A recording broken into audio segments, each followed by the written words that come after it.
Beautiful people, welcome back to our channel and thank you so much for joining the channel today.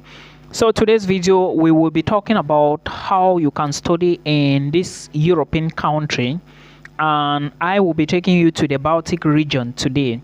But before we talk about how you can study in the Baltic, please have you subscribed to the channel? If you haven't done so yet, please do not forget to click the subscribe button and share the video so that somebody can benefit from this information as well. Thank you so much. I know you have done so. So I will be telling you the documents you need in order to study in this country. I will equally touch some little details or some things on how to apply. We will talk about fees, we will talk about visa. So if you really want to move to one of the Baltic regions called Estonia, we are going to be talking about Estonia today because there are 3 Baltic regions. I talked about Latvia already.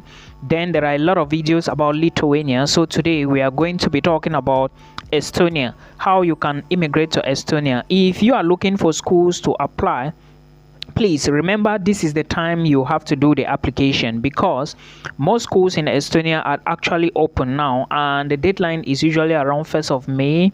I think some go to the extent of 15th of April I mean. Okay, so if you really want to apply now. This is the time to do the application. Now, what are the documents that you are going to be using? First, before we even talk about the documents, what are some of the universities you should be looking at? If you really want to study in Estonia, you should be looking at the University of Tallin. That's the first university I will recommend. Then you can also look at the University of Tartu. Most people from Africa usually choose Tartu. I don't know why, but I think it's due to its large population, because the University of Tartu is a very popular school, right? Yeah, it's so populated in such a way that internationals find it easy. Well, if it's so populated, it means that the population of internationals will definitely be high. So these are some of the schools I didn't talk about. I think there are other institutes. Then there is even a school called Estonian University Entrepreneurship University. You can check it out, and so many others. I'm going to still talk about how you can go about the visa application, because for now we are still talking about admissions. So the documents you need are your high school certificate, or let's say your secondary school certificate for your bachelor's application. If you want to go for a bachelor's degree, then you need your secondary school certificates, which are your WAEC, your O levels and A levels, your WASI, your maybe NECO. I don't think they accept NECO. I don't think they accept NACTEC. Remember that you equally need, a part of these documents as you are using for bachelors, you also need to supply your transcripts and your BSc certificates if you are going for masters. If you are going for PhD, then your master's degree transcript and certificate as well needs to be added to these documents. In addition to this, now you will need to write what they call a motivation letter. You need to motivate the admissions team and tell them why you are actually applying to this particular program. A part of the motivation letter, now you will equally supply what is called IELTS, or the English proficiency. Most of the time some schools in Estonia would demand for 6.5 band score on 9. Some will ask for 7, so always make sure you check. Or sometimes it even depends on the program you are applying to. They might say that, okay, we need 6.5, we need 7 here with a sub score of this and not below this. So please always check the IELTS score and the sub scores to see if you actually meet the requirement. Remember that if a school says that they are looking for band score 6.5 and you have 6, they will not accept you. So always make sure you work with the sub score. It is so important. Then a part of this, you also need to pay an application fee, and most schools in Estonia will charge you 100 euros for the application fee. Now remember, schools like Tallinn University of Technology asks 100 euros. I think Tartu asks 120. I can't remember vividly, but please, I'm going to drop some few links in the video description box, then you can verify from there and apply. Now, how are you going to be applying to schools in Estonia? Well, after gathering all these documents, there is a central platform. They call it dreamapply.com. You can use dreamapply.com to apply to search for the schools and the programs to apply to Estonia, and you can equally maybe just go search school by school, all right, depending on the program. And also remember that in Estonia, most schools offer cybersecurity programs and things related to entrepreneurship. Okay, now when you are on dreamapply.com, you will search your school. you check the requirements, you check the deadlines, and everything is okay. You also note down the application fee, you launch the application. And for Tallin, remember there are about I think there are 6 or 7 schools in Tallin.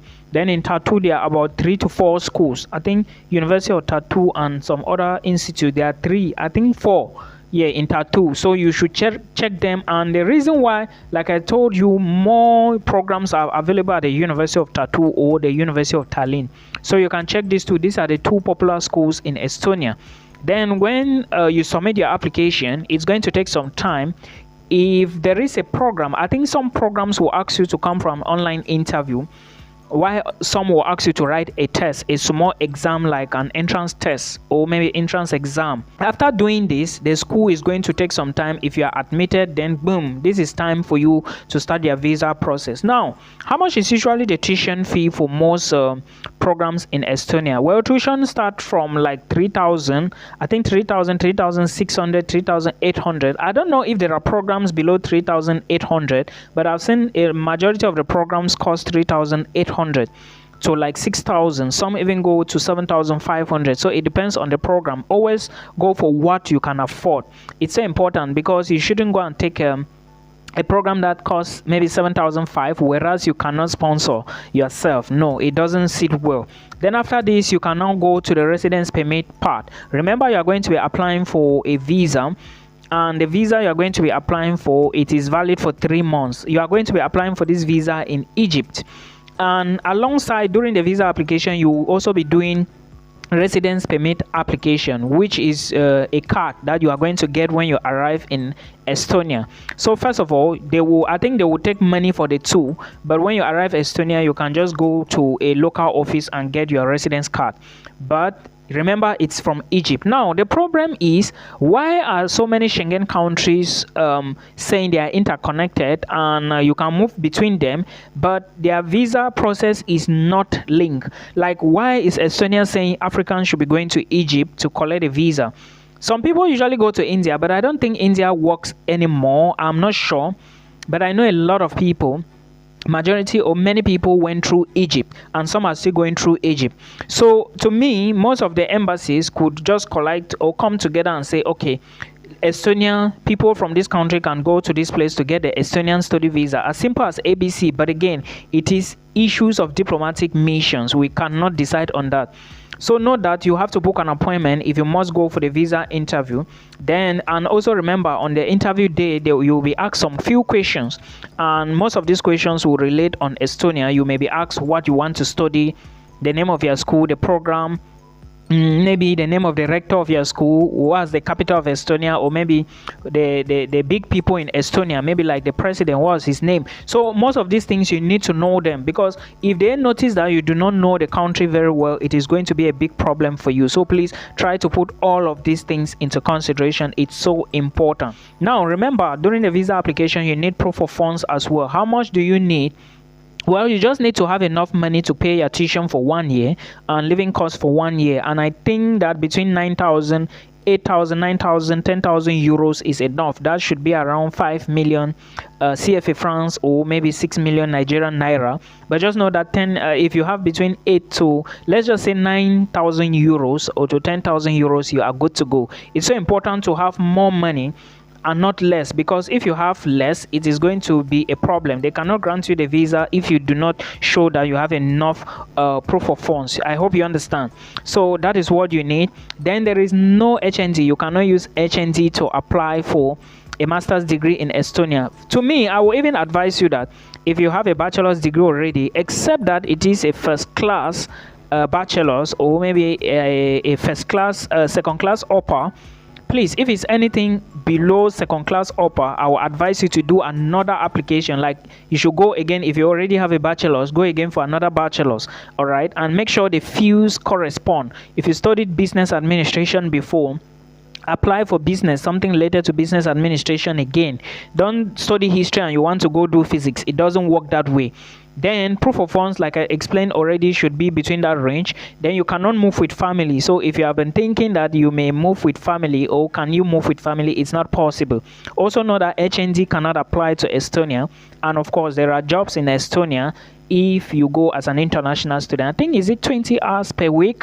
Yeah, but just know that as an international student you can always work part-time. Even full-time is acceptable because nobody is going to check that. But again, stick to the laws and follow the rules of the game. Don't go against something that might affect you later in the future, maybe when you want to get a permanent residency or PR, in case you decide to stay back in Estonia and hustle for your family. I hope you enjoyed this. Now, for those who have been asking me details about Lithuania, I'm still going to bring those videos. Please just be patient and make sure you share this one. Thank you so much. Till we meet again in another